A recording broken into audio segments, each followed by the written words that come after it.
welcome to Scholarship and Teaching and Learning podcast from the University of York. This is Phil Martin. Hi, I'm Lucy Turner-Oakes. And we're joined today by Jess and Yaprak. Jess and Yaprak, thanks for coming in. Can you just give us a couple of intros to yourself and what's your disciplinary background and your interest in SoTL? So, I'm Jess Hargreaves. I'm a lecturer in the maths department.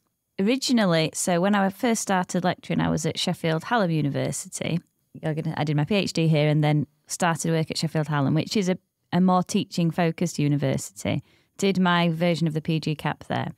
And I think it just happens that a lot of the maths department, their research area isn't mathematics, it is mathematics education. So that's kind of where I started out, doing the PG Cap, but also working in that team. And so, for example, the seminar series that they had in the maths department would be on education, not mathematical topics like it is here in York. That's where it began, and then came back to York on a teaching and scholarship contract. So I think that's in the title. That's kind of that's what you should be doing, thinking about those things carefully. And I'm now an ART lecturer, so that's changed a little bit, but that's in the title. But that's not to say it's going to change in my practice. And I think we'll talk about that today, kind of how you think about. Yeah, I suppose I brought that up. How do you think about your subject and thinking about research there and then the scholarship of the teaching side as well? Was that too long? You said a short introduction, didn't you? No, I didn't have a timer. Good to go. Yaprak. Brilliant. Thank you. Yeah, so my name is Yaprak Tavman and I'm a lecturer in the economics department. So I think my interest in SoTL mainly began as a result of this move in economics teaching at universities when I was near completing my PhD. So there was this increased demand from students to reconnect teaching of economics with what is happening in the real world because of the global financial crisis. And that did also incentivize me to think carefully about how we teach economics. And then I realized I was also doing research on the global financial crisis. So that did really actually help me to think about how I can actively engage students. So I think my first interest in that area was in terms of active learning and using real-world applications to engage students in learning rather than using more passive learning.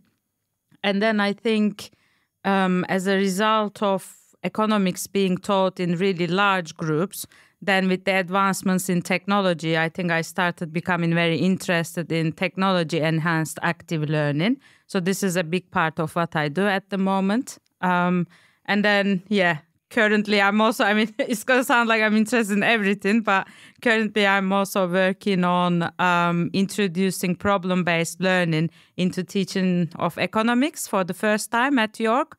So I'm really now keen on focusing on team-based learning as well. We've talked in the past on this podcast about like the distinction between scholarly informed teaching and doing your own practice, carrying out your own research.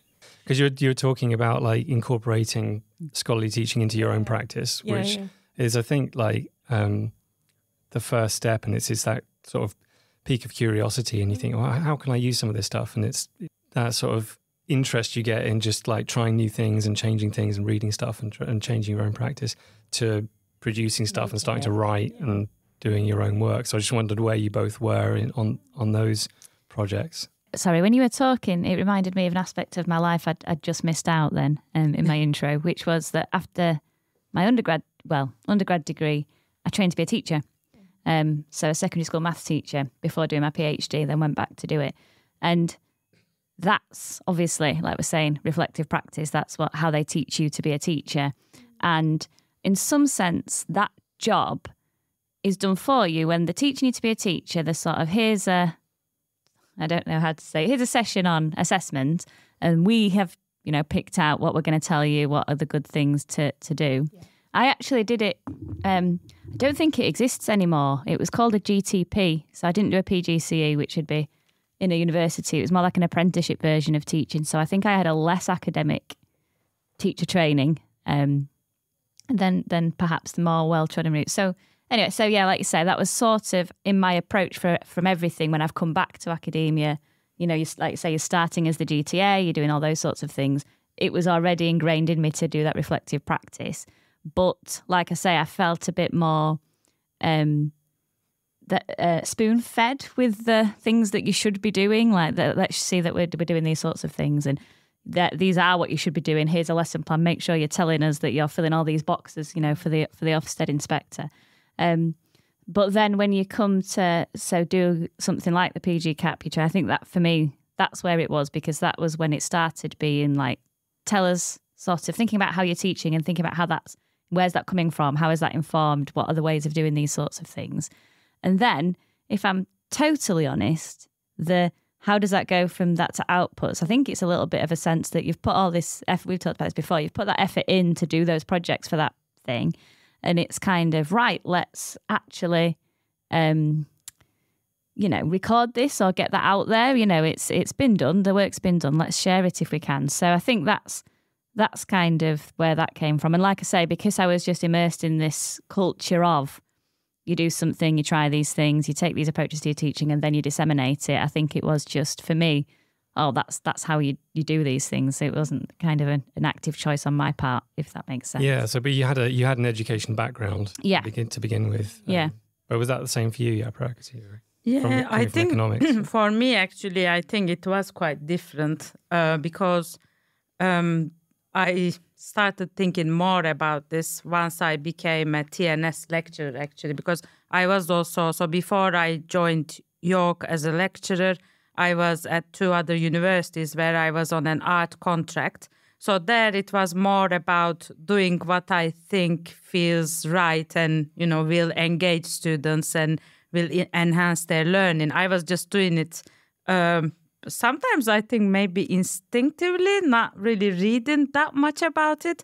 And only after I became a TNS lecturer, then I started thinking more about also researching it more extensively, let's say. And then that also made me think about how I want to disseminate it. Once I realized actually there's also a whole strand of ways of doing this, right? So that's why I think that change in career actually did make a important, I think, change in my perception of it as well. Just one thing to note, we've internalized certain acronyms at University of York, and we talk about TNS and art fairly casually. Can you just unpack those for us, for anyone who's not familiar with a TNS and an art distinction? Yeah, so TNS is teaching and scholarship, and art is academic research and teaching, as far as I know. At least, the last time we checked. Yeah. Yeah, and PG Cap, the postgraduate certificate in academic practice as well. So really interesting that you're sort of working again between those anchor points, if you like, and how either a change in institution or a change in contract can prompt something, or actually a past work experience just feeds right through. And I suppose could I ask a follow-up on that, which is, so you have these experiences teaching, you think about them, you improve your practice either by trial and error and or hopefully by engaging with other materials and literature. Then, so Jess, because I think you're totally right, that needs to be shared, doesn't it? And one of the interesting things about teaching is it can feel so ephemeral because it happens in a given space and time, and everybody's space and time is also very sort of pressured. So how did you go from the having recorded it to then disseminating and sharing, and what was helpful there? And maybe talking a bit about collaboration too, because I know you've both worked in tandem with other scholars. There's a lot in there. As ever. Sorry. I think for me, actually, what I really like in terms of dissemination of scholarly work is that it can happen in so many forms, right? So this, what we are doing at the moment, this is in a way some type of dissemination, right? Yeah. And I really like that. So that's why at the moment I'm more focusing on dissemination through, let's say, like workshops, recordings, conferences. And I think that's a really good part to start with. And I think actually the university has been very resourceful in that sense. For example, we have SoTL, right? We have PDLT, a few different, I'm using acronyms again, but a few. The Scholarship of Teaching and Learning Network, Program Design and Learning Technology, and Forum, all those. Yeah. So we have so many different units working on teaching and learning. So it's much easier, I think, to find places to disseminate it and network with people. And I think networking is also a really important part of dissemination. I sometimes find half an hour conversation with a colleague can be much more, illuminating than reading the literature on it. So that has been my experience so far. Yeah, I agree. I think, to pick up on what you're saying, I think there are a lot of mechanisms at the university to help you with it. So like you say, attending a journal club, which, so at the start of the journal club, you always do a thing that's like, why are you here today? And I'm always like, because I like to come to journal club, and everybody else is actually there for the topic. But yeah, like I say, I think it's just exposing yourself to those sorts of things helps show you what those sorts of things look like and think about yourself, contributing to that world. But now you've said something that I want to follow up on, though, which is if it's not the topic, why do you like it? I think it's that chance to talk to other people who are thinking about things in the same way that you do. But yeah, like I say, even just on a technical level, that if you don't... so when I'm supervising a student doing a project, and they're writing the dissertation, and in the mark scheme it's saying this should be like a journal paper, that's what we're going for. So I'm saying to them, when you're reading the journal papers, you're not just reading it for the mathematical content, you're reading it to get what that thing looks like and what that structure is. And I always use the example, when you're at school, they teach you to write a letter, they'll show you a letter. It doesn't matter what that letter's about, it's about, the address goes here and so on. So it's partly that as well. It's just to kind of see, expose myself to that type of literature so that I can get into my head what that looks like. And as I say, envisage myself being part of that and contributing to it. But so as well, there's things like you're saying about the forum. There's a conference here and it's an internal conference. You can speak at that conference, like you say, that's a good place to start. But also they offer mentorship, and then there's Forum Magazine. So if I tell you a story about, one of my vast array of these sorts of publications, but one of them, I took advantage of all of these things. So we started off writing it as a piece for the Forum magazine, and as part of that process, that team help you and really do, edit and things like that. Then I think we did a poster at the conference, and again, when you submit something to the conference, there's a mentorship thing you can sign up for so that people can help you with that. I also sort of called in some ringers off the bench because I knew some people who, as I say, who I'd met, crossed paths with, that I thought would be able to help actually write the paper and be good for that as well, but just to show me the ropes of that world, like, how do you publish in this area and things like that. So I think it really was taking advantage of all those things that are there at the university, with a little help from my friends that got us there in the end. I think that connects nicely because we were talking about a paper before we came on air, and this was about searching the literature on SoTL. And I think one of the points they made there that I thought was interesting was the fact that comparing the literature, doing a literature search on scholarship of teaching and learning for your own discipline, for example, is really different. And one of the things they point to is like a broader circle of inclusion as to what we could search. And they talk about, more contemporary outlets like blogs and, grey literature, so magazines and things like this, and the sort of things that you've been mentioning as well. I mean, do you think that that's, it seems to me to be a really attractive feature of SoTL, that you are not, you can do what's meaningfully called bringing yourself up to speed and getting familiar with what's going on without trawling through the latest high impact peer review journals exclusively. I mean, is that something that you thought was I'm really leading you with this question, but I thought it was quite positive. And I'm really glad you said that you can't do that exclusively, because you do have to do it a bit. Yeah. I think it's before, just to answer, I think that tension in SoTL is really interesting, and where it is as a discipline, because it does have a literature, and it is important to know a bit about that literature. But actually, the point in the paper and the point we've been talking about is it should be more expansive than that. And I think if you're going to do good practice, this is a practice-based field. So it has to draw on the world outside of academia as well as be part of it. So just kind of shoehorning that in there. But yeah, where is your practice in that sense? Where do you go for that?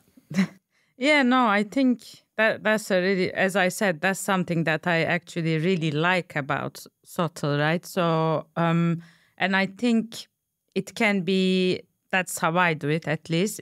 That's the thing, that it can be a combination of all of these, and it doesn't have to go in one order, right? So it is very dynamic in that sense as well. So as I said, for example, I might start with a conversation with a colleague and then get inspired by it. And then I can read a bit more about it. And then I have a more, let's say, informed idea about how to apply it. And then once I apply it, I can disseminate in various different ways.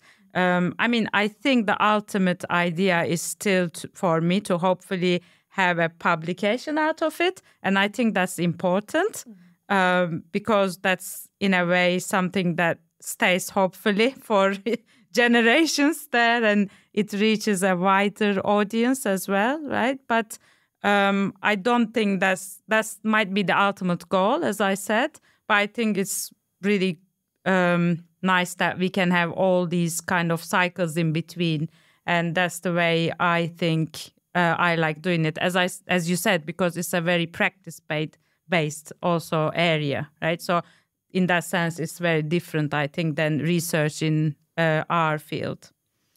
I would say all those things, I completely agree with you. And it does feel a little bit like if you actually want to know what's going on, you might not be in a paper, you might be somewhere else.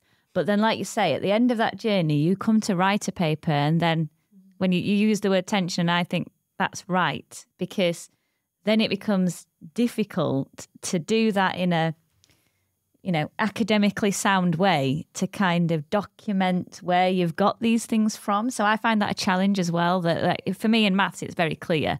There's a hierarchy. You wouldn't be finding something on a podcast that you would feel that you wanted to write about. But yeah, so like we're saying, it's that you've got kind of an experience and a lot of training in your field about how to do these things. And then in SoTL, it's a little bit different. So yeah, I find that a bit of a challenge as well, that there is these different things you could be looking at and maybe should be looking at, and you're sort of thinking, oh, maybe I've not looked in the right place or something like that. Maybe I'm missing something really obvious and I'm a bit stuck in the past in this paper that was written in 1996. So I find it challenging as well. That's a very fair point, actually, because it does also mean there is a vast literature out there in different forms, right? So as you said, sometimes it's not as straightforward as I would find it in economics, for example. I don't always know, okay, this is the most likely place I should go to for this type of research, right? So that is, in a way, a challenge as well. Which is its strength and its challenge, isn't it? Yeah. Because it is inherently, I would say, there are people who've argued that if SoTL wants to be taken seriously and do good work, it needs to be based in disciplines. I think it's also really well lends itself to interdisciplinarity, because teaching does cut to some degree across disciplines. Of course, it will be specific, but there are also really big shared experiences and practices, PBL, sort of experiential learning, these terms that we use. They're not going to work in every context, but actually they've got currency in lots of them. So, but that does make it massive. So how do you know who to have that conversation with, and how do you build those networks maybe at that sort of middle level? Because I was reading something the other day talking about sort of, again, a bit formulaic, but micro, meso and meta for SoTL. So micro being what you do in your own practice, how you work with colleagues in a department, meso being that institutional level. And I think you both mentioned, and I'd agree, we're reasonably well served at York for that. It doesn't always feel that clear where to go, but there are resources. And then taking that forward to kind of a more sort of international or intra-institutional level.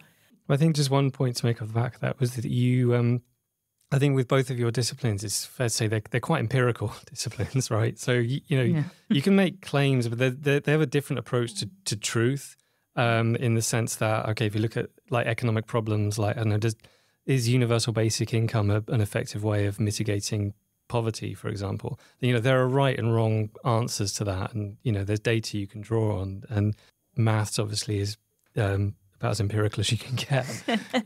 But when you come to looking at truths in scholarship of teaching and learning, I know, like we've talked about this, I've said, is it an empirical discipline where you can make truth claims about what works better and This is your point, isn't it, Jess? Yeah. You've always looked really sceptical and said no. But this was the point I was making. So the point about the literature, I think it was just the fact that there's perhaps a broader circle of inclusion of where we can turn to for information and ideas about teaching and and learning and how people learn. I think that's in part a reflection because it just works in a slightly different way. We don't necessarily think we don't see progress in the discipline in the sense that there's been 5 years of progress in SoTL, so now we sort of teach better than we did 5 years ago because we know more. I don't think anyone thinks like that. So the literature isn't necessarily standing on the shoulders of giants. Yeah. It's kind of, I think the paper there mentions more sort of conversational avenues of literature searching rather than, how does it divide them up again? It's got two.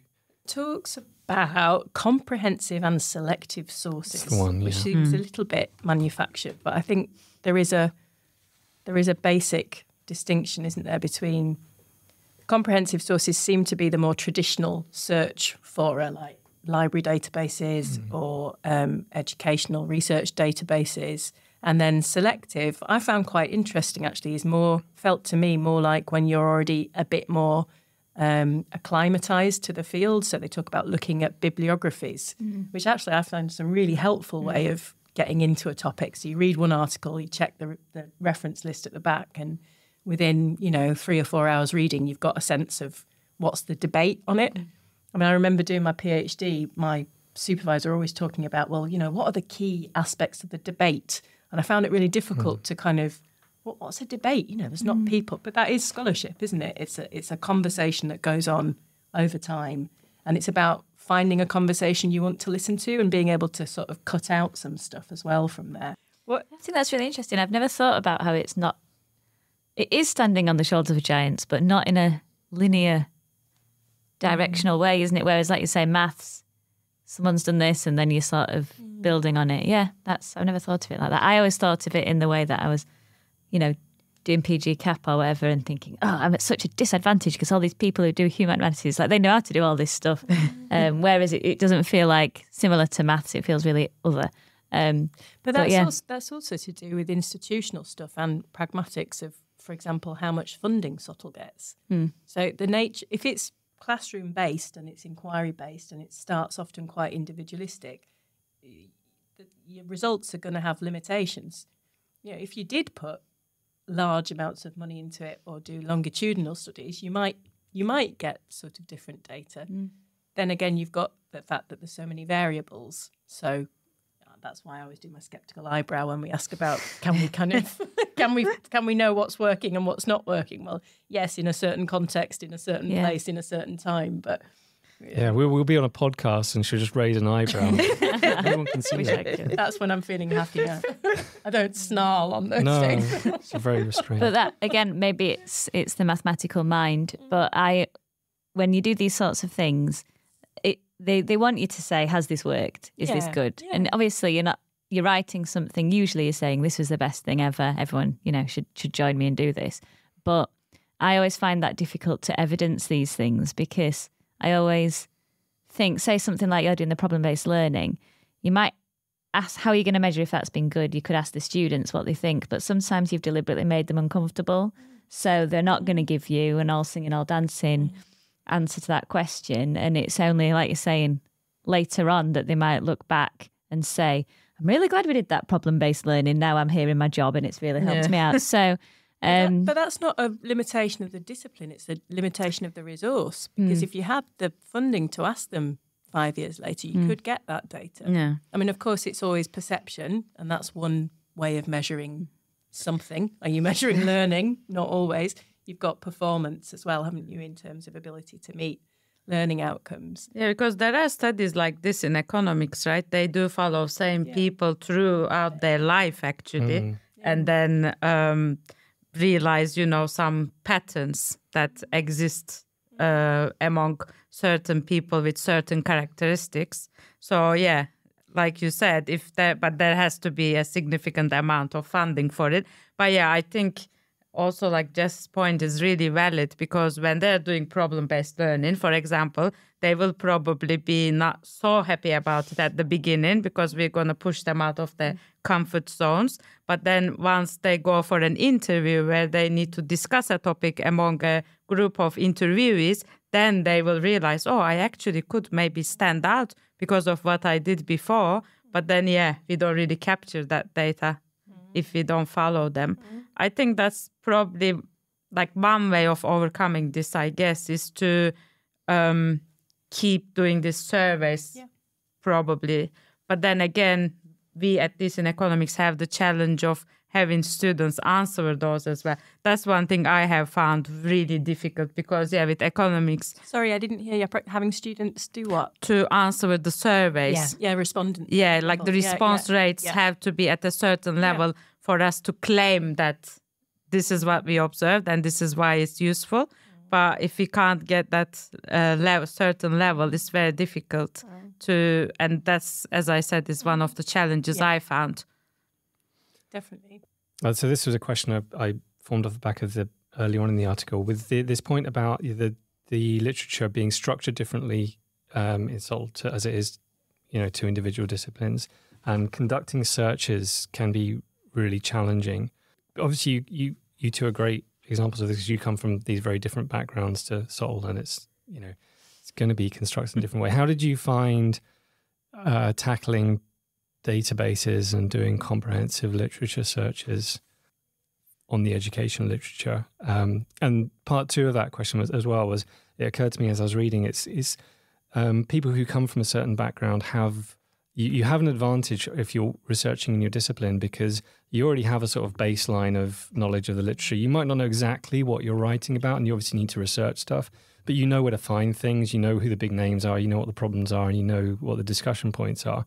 So you can go about it in a much more efficient way, whereas when you're coming to a new discipline like this, you don't even know or might not even know what the starting point is.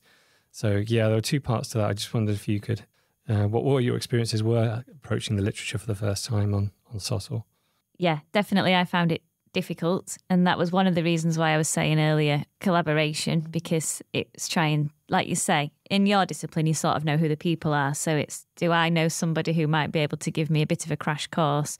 But that's, like I was saying earlier, for me, that's one of my own, no, insecurity is the wrong word, but worries that I have, because I do just feel you may miss something mega. That's like I say, why I would bring in the friend who knows a bit more about it to say, am I just missing something that everybody else in the world knows about, but I don't? Because, there could be something hidden in the general literature. There might be something mathsy, or there might be something that they've done in archaeology that's really relevant, and you've missed that off and it's really famous. So for me, I find it difficult. I don't have the answer. But as I say, one of them was trying to get people involved who I feel know a little bit more to help me out there.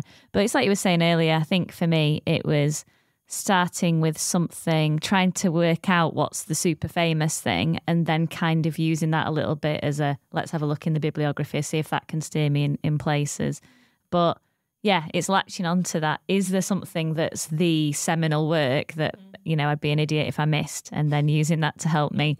But then, like I say, I always have this worry that I've missed it. But then that's the review process, isn't it? They should tell me if I've missed something. So it should be a community practice, and it's not only your responsibility. Yeah. And that's why I think, again, there's a sort of communal potential here that's really important not to lose. That should be a bigger responsibility as well. And like we were saying there, things in the university that you can kind of test it out, going up, like you were saying there, in the levels, going up a little bit. So, have I done something to Foreign Magazine, or and do those people go, oh, you've missed this thing? And again, it's that critical friend. It's not them telling me off, saying, oh my gosh, I can't believe you missed that.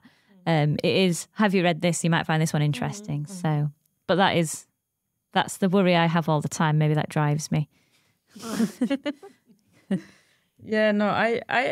I think actually that made me now think, because that's what I have been doing a lot as well. So, and I think it's really useful. So if you find something, let's say you're interested in. So yesterday, for example, I just attended a workshop on employability and how to embed it in the curriculum. And I think it's quite relevant for problem-based learning. So that's why I attended that workshop. And then there, actually, I met some people who are already working on this or who are interested in this. And then it's much easier to ask them, right? Actually, if I want to do this, can you actually point me in the direction of some resources, or can I have a chat with you? And then I think once you know who to go to in which area within your own network, let's say, I think it becomes much more easier. So that's the approach I have been usually following. So it's communities of practice, which is the kind of like formal way of saying sharing and collaborating and kind of that kind of, again, I would quote, was it Schulman, this teaching commons. It's daft if we have to recreate the wheel every time. So something about going and having those conversations. And it reminds me as well of in the social practitioner videos, which you were part of, Phil, Penn Holland was saying, find your people. Find your people at the institution, but they'll then help you find your people in the wider literature. So it does feel uncomfortable at first, actually. That is scholarship, isn't it? And research there is a risk of you kind of realise how much you don't know.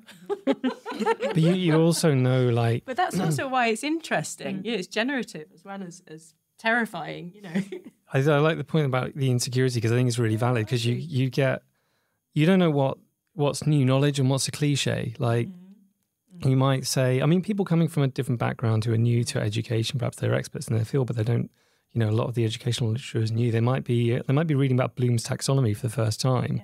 Yeah. And, a lot, it's, when you come to write about it, you don't know, do I still need to reference Bloom's taxonomy, or is this just, been absorbed into common parlance now? And these kinds of things where you're insecure, you don't know whether what you're saying is perhaps. But I wonder if that's, again, a bit of a disciplinary thing, because I certainly had that through my PhD, where there were large, I went to conferences when I was doing my research and thought, well, does everybody in the room think this is just ridiculous because it feels fresh and new to me, but it might not be that fresh or that new. But maybe that's more about that discursive kind of text-based work where you could easily miss stuff. Whereas I guess it's a bit more, what's the word?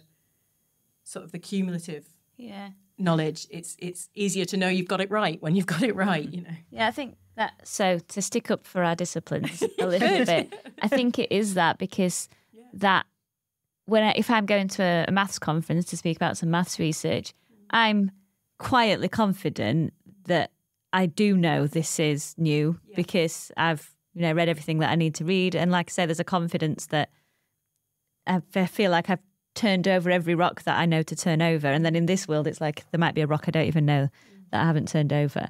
So that's perhaps why people are a bit more like, you've missed this. You shouldn't have missed this.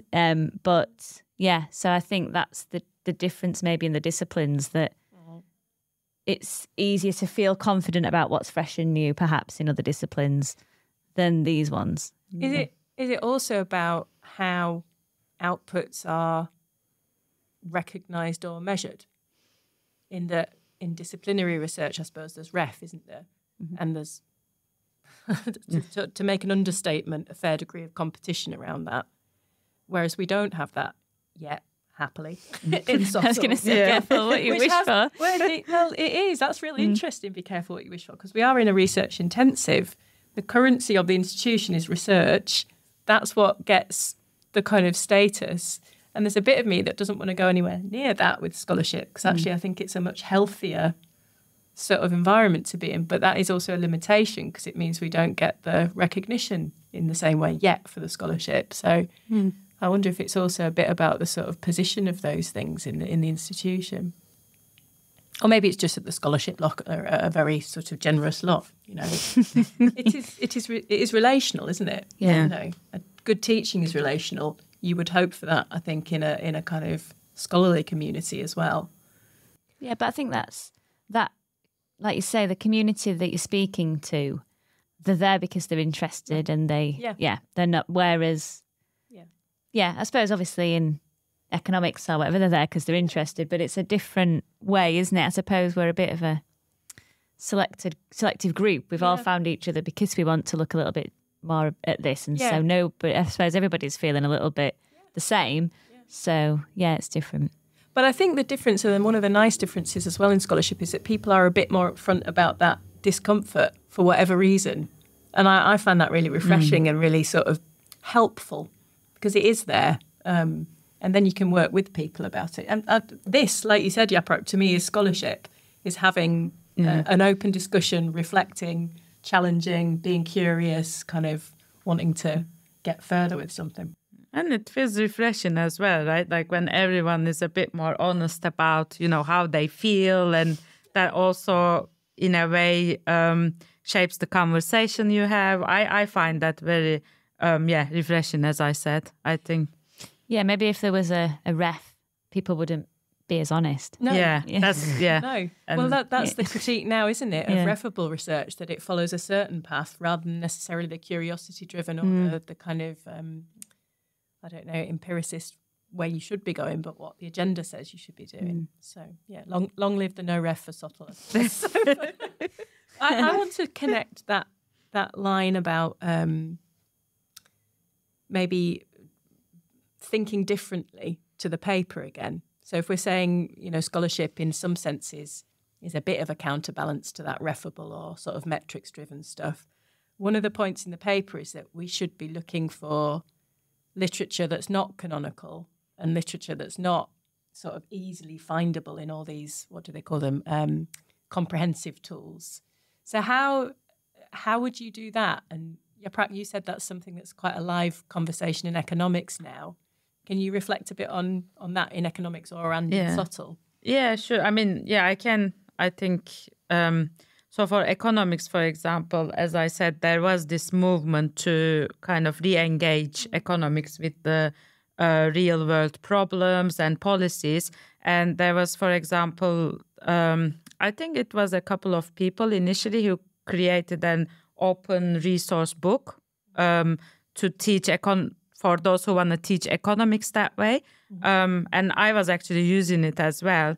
It was only, I think, maybe a handful of universities who were using it. And now I think they said it's more than 300 universities around the world using this, for example. So that made it for me much easier to then find people who think in a similar way. And they were sharing a lot of resources on that website as well after it started. So in that way, I think if you have, I think it connects to what I said before, if you know a resource on a particular area that you're interested in, then that can help you a lot actually with finding what you're looking for, even though it might not be in journals or so for me, so for me that was, and in economics again, it's a bit easier, I suppose. I don't know other fields obviously, but in UK, for example, we have Economics Network. They also have in US a similar committee that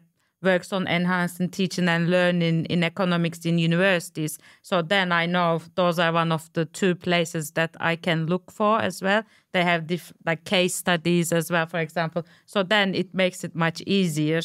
Those resources and those kind of materials, what do they give you that you wouldn't find in the mainstream, if you like, or what's the value for you? I mean, I think one of the main advantages that it is, there's a much quicker turnaround, right? So they don't have to go through all these really long, let's say, review processes. I mean, there is still some review, but it's not as scrutinized as you would need to have a review in a journal article. So then that means there are case studies popping up very frequently. So that also, in a way, makes it much easier to keep up to date with what people are doing and also to know about people who are working on different things. So then it feels much more informal. So then it also feels like I could approach them, let's say, very easily, send an email, and I would feel more confident that they would respond to me, for example.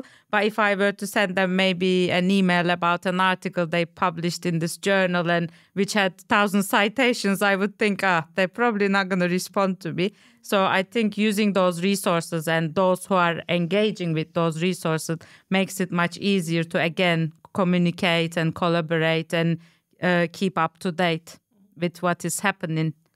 Is there also a bit of a issue with with the comprehensive strand of literature reviews they're talking about with, big journals and high impact publications, these things are behind paywalls and they are usually only accessible if you're part of an institution.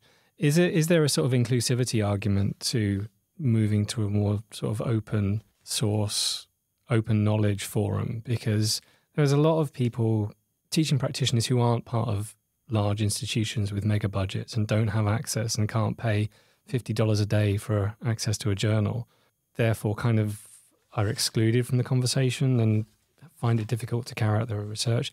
I mean, is that an argument as well for broadening the circle in other disciplines? I know the peer review process and these publications have come under fire a bit in loads of institutions. I don't know what feeling is in yours, economics and maths, but it just seems to me they are a little bit behind the times perhaps, and they're not quite as, maybe we should be moving to things that are a little bit more accessible to everyone. Yeah, I think so. Again, go back to when I was a teacher, they're people who are teaching every single day, but they're not going to be reading journals. But they have a lot of, there's Mr. Barton Maths and all these things that are really famous. Yeah. And they have those sorts of ways of spreading cool ideas, and then I did a survey, and then I can show you that this, there's that bit of looking at something someone else has done and going, oh yeah, that's good. And I can't say, officially why I think it's good. I just think it's good. Yeah. And I think that's, how can I phrase this? Like I say, when you're doing the PG Cap or whatever, that you do get people saying things like, oh, I just don't want to, I've had this idea, I think it's good, this is why I do it, but I don't want to have to go and read read the literature and evidence why I think it's going to be a successful thing. And so I think there is that, like you're saying, it's practice-based. We're talking about busy people who are doing things every single day, and that's just the quicker way of getting it out there and sharing it. And that if you actually do something officially and properly for a journal, that is necessarily going to take more time, isn't it? So, yeah, I just think the reality is that perhaps the way that's going to make a real impact on what people do is going to be, like you're saying, these sorts of resources that are a bit more widely accessible. I don't think it's exclusively one or the other. No. I think you absolutely need both. And I think that's why I always found learning and teaching really interesting, because for me, I came from a really pure humanities background where things were very abstract. I was looking at specific texts from 160 years ago that, probably 20 people other than me might have been interested in. And that was, in some senses, useful, but there wasn't much praxis. There wasn't much meeting of theory and practicality. And I think I missed that because I missed the humanity of it as well. And I think to do good scholarship, to do scholarly teaching, we need those shared networks. And that is a different need to a journal article for me. Yeah. And I want both. And I think the challenge, again, is finding time to engage with the more formal stuff. Yeah. But I think there's a value in it. Yeah. And I wouldn't want it to go away because I think there's care and consideration there that you can't put into a blog post or a shared set of resources. Yeah. And I think it's, for me, again, I think it's because I come from a discipline, maybe as an economist, you're a bit more like this in that in some way, traditional scientists would be looking at this world and going, oh, what are they doing? And sort of studying they study tigers or whatever. But they're not part of it. Whereas, like say in economics, you are part of it. So it's that, it needs both, doesn't it? It's like actually they're the group that you're studying, but you're also a part of it as well. So it's, you're also a tiger. We need a social scientist to screen us. Surely. But I think that just one more thing to bring back to the paper as well, because when we talked there about what kinds of literature, we were kind of talking about more traditional or sort of higher status literature like journal articles versus, if you like, grey literature blogs. I also think there's a sort of inclusivity aspect in terms of which journal articles. So they talk here a lot about this North American bias from scholarship because it did develop there. Yeah. And it's something I've been thinking about in relation to Journal Club as well. What if I put a small case study from Indonesia on there? Is anybody going to come if I do that? And maybe I should be a bit braver with that and choose a topic where the topic is relevant, but the context is really maybe quite different. But there's something about, how do we how do we suddenly break out of our little Western-centric, US-centric sort of canon of stuff? Do we do that just by...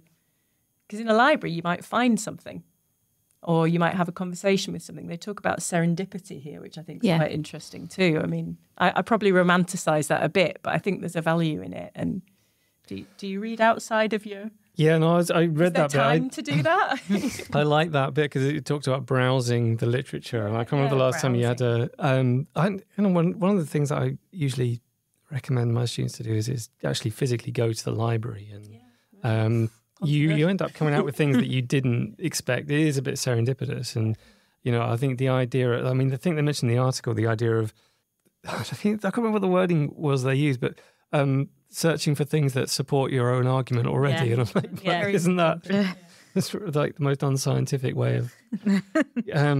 So as opposed to sitting at a database, and just searching for things that, confirm what you think, going out there and just browsing and coming across things that may or may not. So their number one recommendation on that, Phil, is be wakeful. Which is a little bit, again, vague. But it is that sense of genuine curiosity, isn't it? And not I didn't even know that was a word. Well, it is now. Okay. Self-assess, read widely and curiously. Name them, identify with care, include voices. So again, there's language here that reminds me of sort of EDI initiatives and staff-student partnership as well. But it is conscious looking, isn't it? It's something about sort of not just doing the autonomous sort of return. At a risk of opening a can of worms, but that's something that, because a search engine is a bit more black box, you're not... So again, reading that, I am aware that in some way, if I search for something and you search for something on Google Scholar, we might get different things. Yeah. But I don't know... So I'm aware of it, but I don't know that mechanism. So I don't know exactly how to be aware of it. Whereas if you're in a library, you understand that. There's nothing... Do you see what I mean? They're not going to... I see different books to you or whatever. So I think, and then, so the chat GTP thing, and the saying about how that's going to just really entrench biases that are already there. And I think that's on the next level, but it's certainly something we need to be conscious of. Absolutely. What are your future directions, do you think, with regard to your scholarship? Yeah, that's it. Right, done. Where would you like to go with your scholarship? Well, I think, I did talk a bit about what I'm doing at the moment, right? So I think, for me, the main thing is to become more knowledgeable, I guess, in problem-based learning, because it is something I think that has been applied more widely in some other disciplines. Like in York, we know law school, and through this partnership I had with other departments, I also realized actually there are quite a few departments that use it much more extensively. But in economics, I don't think it is, at least in York, it has never been used. And I also know at other universities, there are some exceptions, obviously, in Europe. But other than those, in UK at least, I know it's not that widely used. So I think for me, so in this case, I will really need to I have been doing some reading already, but I know that I need to also go much deeper than what I already know at the moment. So I think for me, that's probably a priority because then next year we are going to design that module. So that's why now we are collecting feedback from students who have already been exposed to it. And then that, together with the literature, will inform the module and assessment design. And I think, as I said, for me, that's the main thing. So my other interests, I probably will need to put on the shelf for a bit. So that's, my, I guess, the most significant project that I will be working on. I was having this conversation yesterday in a maths context about sort of, should you have one area that you absolutely fix on and become the world expert in, or should you spread yourself a bit thinner? With SoTL stuff, my answer to that would be, I think you should be doing what you're doing. And so that's why I'm going to say maybe we need to speak to each other. Maybe this is the serendipitous moment. But so the stuff that I was doing before was on PAL because that was what I was heavily involved in. But now I've got a new role, so I'm moving away from that. So I think for me, there's no point me still doing a load of stuff on PAL just because I've spent time on it already. So my future thing I'm thinking about, and I hope some of the things we've touched on today, this might make my life a little bit easier because it's students as consultants, because I'm statistics.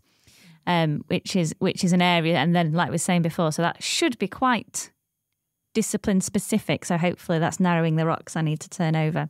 But yeah, so that's where I'm thinking, and I've got a few things that we're sort of doing in the department and a few people that we know. And I'm actually, I shouldn't say this. I've been asked to be on a panel. I was quite. Just when you start, your mouth started working, you're like, oh no, everyone's going to be like, oh gosh, Jess. But yeah, so I've been asked to be on a panel at the at a conference about students as consultants. So that'll hopefully be talking to the right people, even if I'm shocked they've considered me to be one of them. Maybe they want to have someone asking the silly questions. But yeah, so that's the sort of direction I'm moving in a little bit. But problem-based learning, I think, links in with that. So maybe there are some rocks a bit further away I need to turn over as well. Will you both come back and tell us about them and stuff? I know it, because we'll definitely be doing this in a year, won't we? Yeah, that's the plan. Well, once you hear the recording, if you are sure you want, have us Bold back. claim. Yeah, definitely. Well, Definitely, yeah. but again, so I'm taking over a new module, and we've, I don't know how widely this is going to be, but the semesterization, modularization, so things are getting overhauled anyway. So this is very much in my mind as I'm reworking this module, thinking about this particular module, how that could be done in a different way. So yeah, that I think that will be a longer term thing because just of the nature of, teaching, isn't it? You sort of have to do one thing and then keep refining it. So yeah, definitely. If you'll have us, we'll come back. Yeah, I mean, it'd be good to see some of these, like you're talking about the economic study, people over time. How has your practice changed? And especially like looking back on a conversation that you had a year ago, then it might be really interesting. It would be really interesting. Yeah, we should set some goals right now. Yeah. That we can revisit. Yeah. This time next year, Del Boy. Yeah. No, it was Rodney, wasn't it? Sorry. Yeah. We're millionaires. That's what you Del Boy said it. Yeah. This time next year, Rodney will be published. Anyway, well, it's been really great. Thank you so much for coming in, guys. And thank you for having us. It's been a pleasure, See you next year.